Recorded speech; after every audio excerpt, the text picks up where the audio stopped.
Hello and welcome to Documint. In this video, I'm going to show you how to add clickable links to your documents from your data. So here we have our Airtable base and we have a link in here, a URL that we want to make clickable within our document. So here's our document. At the bottom here, we want to add a website or some other reference of some kind. And we can see it in here, the text could be copied and pasted, but we want to make it a clickable link. So let's just check our Airtable again. So it's in a notes field and it is a URL type here. So it's a bit strange why we can't click it to link it. So what we need to do is make a small adjustment in our template here. This is our template for this particular document, and this is what's referring to our notes field here. So this is where the URL will appear. So at the moment, it's just pulling in the text as plain text, even though it's a URL field.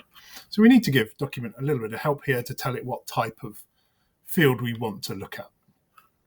So if we go to our functions in our documentation here, and we look for link,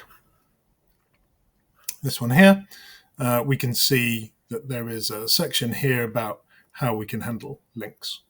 And essentially, we need to prefix the field with the $sign and then link, and it will transform it into a URL for us.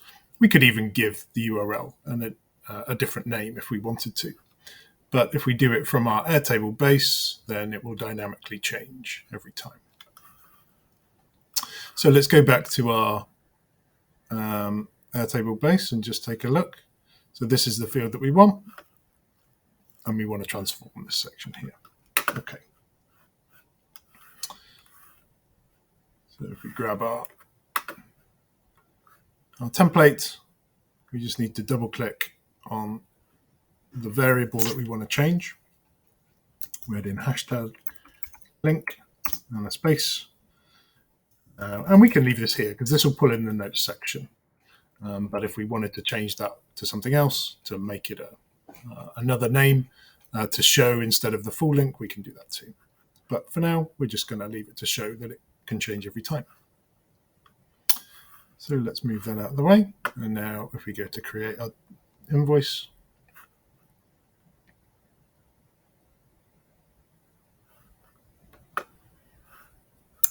now we have a clickable link. There we go. Takes us to our Documint website. So there we are.